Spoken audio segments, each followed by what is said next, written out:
ನಾನು ಇವಾಗ ಫ್ರ್ಯಾಕ್ಷನಲ್ಲಿ ಬೇರೆ ಬೇರೆ ಟೈಪ್ದು ಹೇಳ್ತೀನಿ.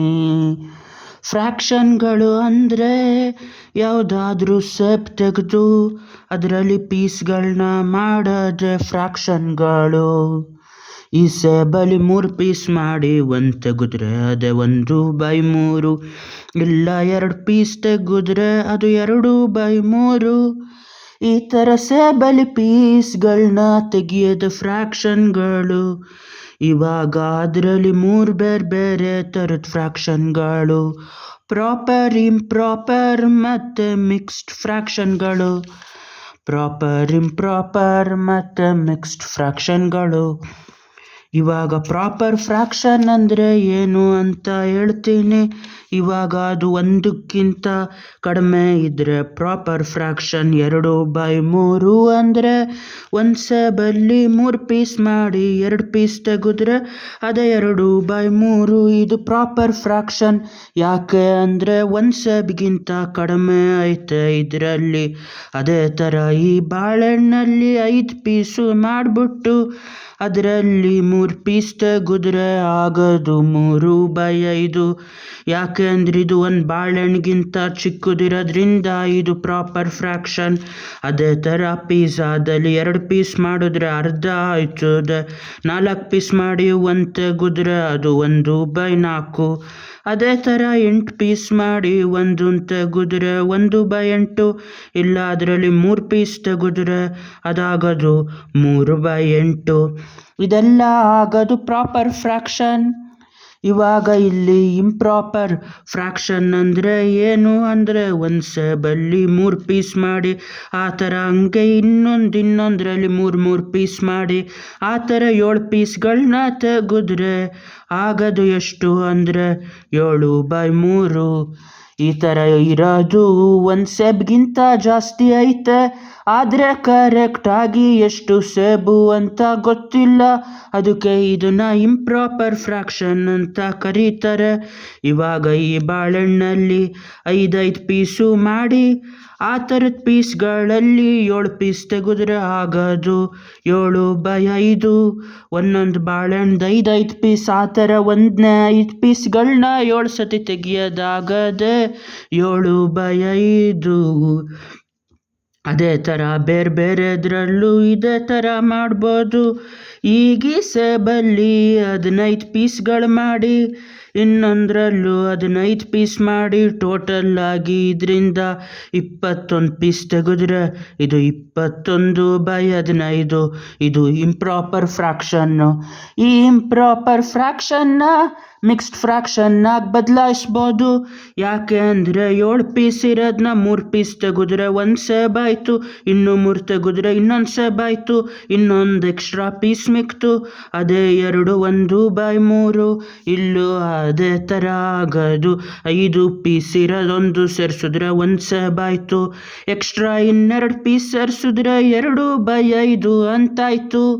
ಇಂಪ್ರಾಪರ್ ಫ್ರ್ಯಾಕ್ಷನ್ನೇ ಕರೆಕ್ಟಾಗಿ ಎಷ್ಟು ಅಂತ ಗೊತ್ತಾಗೋ ಥರ ಬರೆದ್ರೆ ಅದೇನೇ ಮಿಕ್ಸ್ಡ್ ಫ್ರ್ಯಾಕ್ಷನ್. ಇವಾಗ ಈ ಥರದ್ರಲ್ಲೂ ಪೂರ್ತಿಯಾಗಿ ಬರಿಬೋದು. 15 ಪೀಸ್ಗಳನ್ನ 1 ಸೇಬಾದರೆ ಮಿಕ್ಕಿದ 6 ಪೀಸು 6/15 ಅಂತ ಇಲ್ಲಿ ಬರಿಬೋದು. ಇವಾಗ ಒಂದು ಕುರಿ ಇರೋದು 20 kg ತೂಗ್ತಾ ಇದ್ದರೆ ಇವಾಗ ಇದರಲ್ಲಿ ಫ್ರ್ಯಾಕ್ಷನ್ ಯಾವ ಥರ ಮಾಡೋದು ಇವಾಗ ಹೇಳ್ತೀನಿ ಯಾವ ಥರ ಅಂತ. ಫ್ರ್ಯಾಕ್ಷನ್ನು: ಈ ಕುರಿ 20 kg ಇದ್ದರೆ ಅದರಲ್ಲಿ 1/5 ಕುರಿ ಅಂದರೆ 1/5 ಅಂದರೆ 20/5. ಅಲ್ಲಿ 4 kg ಮಾಂಸ ಇರೋದು, 4 kg ಮಟನ್ ಇದ್ದರೆ ಅದು 1/5 ಕುರಿ ಅಂತ. ಅದೇ ಥರ 40 kg ಏನಾದರೂ ಮಟನ್ ಆಗಿದ್ರೆ ಅದು 2 ಕುರಿ ಅಂತ. ಅದೇ ಥರ ನೆಕ್ಸ್ಟ್ ಇದಾಗಿದ್ರೆ ಏನು ಅಂದರೆ 1/10 ಅಂದರೆ ಅದರಲ್ಲಿ 200 ಗ್ರಾಮ್ ಅಂತ. ಅದೇ ಥರ 1/100 ಅಂದರೆ 1/10 ಅಂದರೆ 2 kg ಅಂತ. 1/100 ಅಂದರೆ ಇಷ್ಟು ಪೀಸ್ 200 ಗ್ರಾಮ್ ಅಂತ. ಅದೇ ಥರ ಫ್ರ್ಯಾಕ್ಷನ್ನಲ್ಲಿ ಎಷ್ಟು ದೊಡ್ಡದು ಕೆಳಗಡೆ ಹೋಯ್ತಾ ಇರ್ತದೆ ಅಷ್ಟು ಚಿಕ್ಕದು ನಂಬರ್ ಆಯ್ತದೆ. 35 kg ಮಾಂಸ ಅಂದರೆ ಕುಯ್ದಿರೋದೆಲ್ಲ 20 kg ಕುರಿ ಅಂದರೆ ಇವಾಗ ಇದನ್ನ ಫ್ರಾಕ್ಷನಲ್ಲಿ ಯಾವ ಥರ ಬರೆಯೋದು? ಇದು 35/20 ಕುರಿಗಳು ಅಂತ ಲೆಕ್ಕ. 20 kg ಒಂದು ಕುರಿ, ಮಿಕ್ಕಿದ 15/20. ಇದನ್ನ ಸಿಂಪ್ಲಿಫೈ ಮಾಡ್ಬೋದು. 5 3 5 4 ಅಂತ 1 3/4. ಅಲ್ಲಿಗೆ ಇದು 1/4 ಕುರಿ ಅಂತ ಲೆಕ್ಕ. ಇವಾಗ ಇದನ್ನ ಇನ್ನೂ ಬೇರೆ ಥರ ಮಾಡ್ಬೋದು. ಈ ಒಂದು ಸೇಬನ್ನ 1 ಅಂತ, ಅರ್ಧ ಸೇಬು ಹಾಫ್ ಅಂತ, 4 ಸೇಬು ಒಂದು 4 ಭಾಗದಲ್ಲಿ 1 ಭಾಗ 1/4 ಅಂತ 10 ಪೀಸ್ ಮಾಡಿ 1 ಪೀಸ್ ತೆಗೆದ್ರೆ ಅದು 1/10. ಒಡೆದು ಚಿಕ್ಕದು 100 ಪೀಸ್ ಮಾಡಿದ್ರೆ ಅದು 1/100.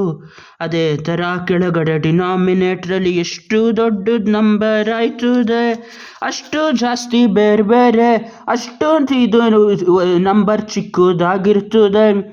ಅರ್ಧ ಅನ್ನೋದು 4ಕ್ಕಿಂತ ದೊಡ್ಡದು, 1/4 ಅನ್ನೋದು 1/10ಕ್ಕಿಂತ ದೊಡ್ಡದು, 1/100 ಅನ್ನೋದು ಅಷ್ಟರಲ್ಲೂ ಎಲ್ಲದಕ್ಕಿಂತ ಚಿಕ್ಕದು. ಇವಾಗ ಹೇಳ್ತಾ ಇದ್ದೀನಿ. ಇವಾಗ ಪಿಜ್ಜಾದಲ್ಲಿ 1/1000 ಅಂದರೆ ಎಷ್ಟು ಅಂದರೆ ಪಿಜ್ಜಾನ ಒಡೆದು 1000 ಪೀಸ್ ಮಾಡಿ ಅದರಲ್ಲಿ ಒಂದು ಪೀಸ್ ತೆಗಿಯೋದು. ಇವಾಗ 57 kgನ ಫ್ರ್ಯಾಕ್ಷನ್ನಲ್ಲಿ ಬರಿಬೇಕು. ಫ್ರ್ಯಾಕ್ಷನ್ನಲ್ಲಿ ಯಾವ ಥರ ಬರೆಯೋದು ಅಂದರೆ 57/20. ಇದು ಮಿಕ್ಸ್ಡ್ ಫ್ರ್ಯಾಕ್ಷನ್ ಆಯಿತು. ಅದೇ ಥರ ಇದು 20 ಸೇರಿಸಿದ್ರೆ 1 kg, ಇನ್ನೂ 20 ಸೇರಿಸಿದ್ರೆ ಇನ್ನೊಂದು kg. 2 ಪೂರ್ತಿ ಕುರಿಗಳು, 1 ಕುರಿ 2 ಕುರಿ 17 kg ಮಿಕ್ತು. 17/20. ಅಲ್ಲಿ 3 ಕುರಿಗಿಂತ ಒಂಚೂರು ಕಡಿಮೆ. ಅದೇ ಥರ ಇಲ್ಲಿ ಈ ಥರ 3 kg ಅಂದರೆ ಏನು? 3/20 kg ಅಂದರೆ 20 ಕುರಿದು. ಅದೇ ಥರ ಫ್ರ್ಯಾಕ್ಷನ್ಗಳು ಅಂದರೆ ಅರ್ಧ ಭಾಗಗಳು, ಕೆಲವು ಅದರಲ್ಲಿ ತೆಗಿಯೋ ಭಾಗಗಳು, ಅದರಲ್ಲಿ ಪ್ರಾಪರ್ ಇಂಪ್ರಾಪರ್ ಮಿಕ್ಸ್ಡ್ ಫ್ರ್ಯಾಕ್ಷನ್ ಆಗಿರ್ತದೆ. ಈ 3/20 ಅನ್ನೋದು ಫ್ರ್ಯಾಕ್ಷನ್ ಆಗಿರ್ತದೆ. 20 kg ಒಳಗಡೆ ಎಷ್ಟೇ kg ಮಾಂಸ ತೆಗೆದ್ರು ಅದು ಆಗೋದು ಬರೀ ಫ್ರ್ಯಾಕ್ಷನ್ನು. ಓಹೋ